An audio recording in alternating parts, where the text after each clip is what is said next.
Hey, welcome to the video. Today I want to talk about 5 VR games that are essential for any Star Wars fan to play that's available right now on the Quest 2.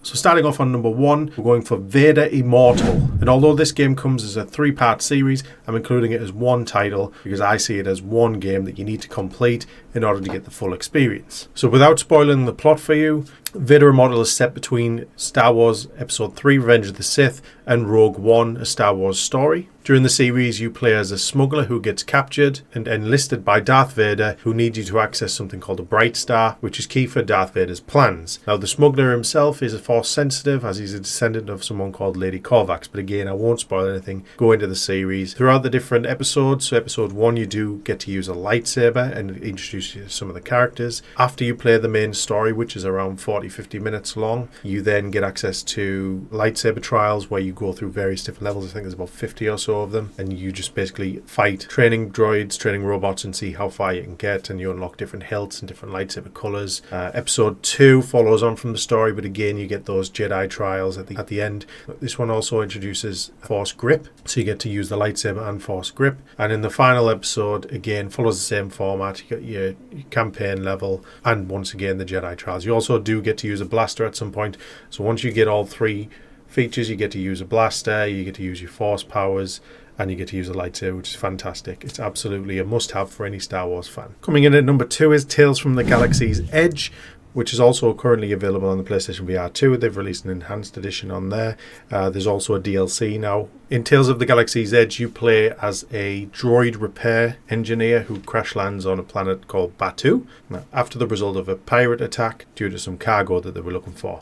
In this game, you are more focused on your standard FPS, so you use various different blasters, thermal detonator, grenades. You do encounter some iconic characters such as C-3PO and R2-D2. I won't spoil everything. Unlike Veda Immortal, where you were put on a linear path, Tales of the Galaxy's Edge allows you a little bit more free roam, and there's actual objectives you can follow and side tasks to collect various ingredients that you can then use to make beverages at the bar, and he'll tell you some stories and some tales. At one point you do actually go back and play as a Jedi in a story that he tells, which is absolutely amazing. You do meet again another iconic character, perhaps a small green Jedi. Overall, I did enjoy this game, and I would recommend that any Star Wars fan picks it up. I haven't yet tried the DLC, so if anyone thinks that's worth purchasing, then please let us know in the comments. But in terms of Star Wars content, it is definitely one of the top experiences that you can get. Okay, so next up at number 3 is the Jedi Knight 2 Jedi Outcast game, which has been ported by the fantastic people over at Team Beef. If you don't know who they are a team dedicated to bringing ports of existing classic fantastic games over to VR, and you can usually access those through SideQuest. So they've worked really hard on one of my all-time favourite games as a child, which is Jedi Knight 2 Jedi Outcast, and they've brought it in perfectly. The lightsaber feels, the physics on it,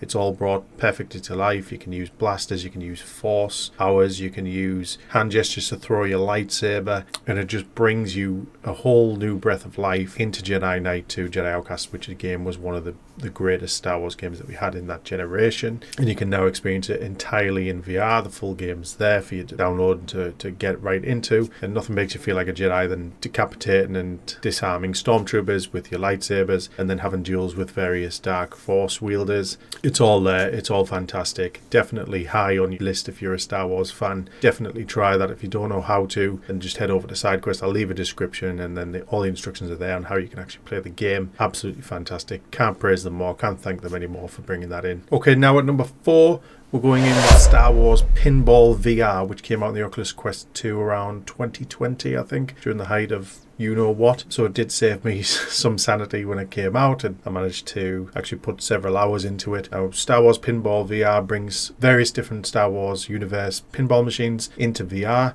so you can access them from different sagas, such as the prequel era, the sequel era, the Mandalorian series, your original saga with Luke Skywalker and Darth Vader. All of the tables are different. You even have tables from Rebels and from Clone Wars. You can either free play some of these tables and just rack up points, or you can then go into light or dark side and then light side points or dark side points depending on what goals you're going for. There is also a challenge area which acts as sort of a campaign where you go through each table and you act out different scenarios. One, you may only have so many parsecs for the ball to travel. One might be a time challenge, one might be a score challenge. challenge, and as you progress through these challenges, you unlock points and you unlock various different merchandise that you can decorate your Star Wars cave with, your little fan cave. So you can unlock posters that you can put on the wall, you can unlock helmets, merchandise, life-size statues of Darth Vader and stormtroopers that you can lay where you like, little models of little spaceships and other vehicles throughout the Star Wars universe. There's even a Jabba the Hutt in there. You can unlock records that you can play on the jukebox for you to just chill out in. It's Star Wars fans' wet dream of having their own little Star Wars fan cave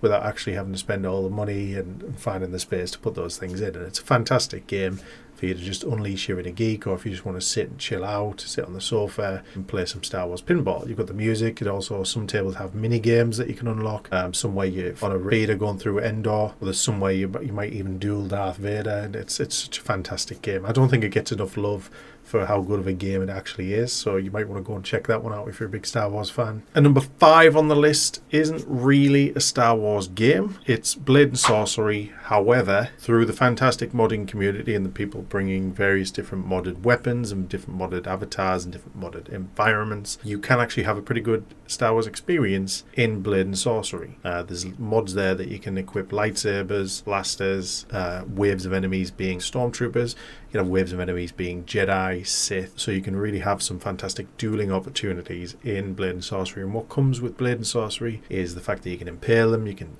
decapitate them, chop their hands off, you can grab them, you can use force grip, use force lightning, and so you really can have a fantastic time through the mods in Blade and Sorcery, which makes you feel like you're in the Star Wars universe. And it's as close as you can get to a VR Star Wars game, a VR Star Wars dueling game, without actually being an official title. Blade and Sorcery doesn't have multiplayer, unfortunately. It would be fantastic if you could duel your friends in VR with a lightsaber and chop their hands off and, you know, God knows what. Hopefully that's something that will come in the future. You never know. But definitely it's one to try. If you've not tried Blade and Sorcery yet, Blade and Sorcery is a sort of a sandbox type of game where you have access to various different weapons, from swords, axes, maces, bow and arrow. You also have some magic abilities. You have fire, lightning, reach out and grab your weapon through telekinesis, which again, that's sort of a Jedi ability. So it all kind of works. So with the Star Wars mods, it does include that little bit of fun, injects Star Wars into Blade and Sorcery, which is fantastic. So check that out if you haven't already. But that's it for the list. So those are the top 5 experiences I would suggest for any Star Wars fan in the VR space. If you have access to a VR headset and you haven't tried these and you're a Star Wars fan, then, you know, go and take a look now, because they are really fantastic. So those are my recommendations to you. I really love those titles. Is there anything I'm missing? Put it in the comments. Hope you enjoyed the video. I'll see you on the next one.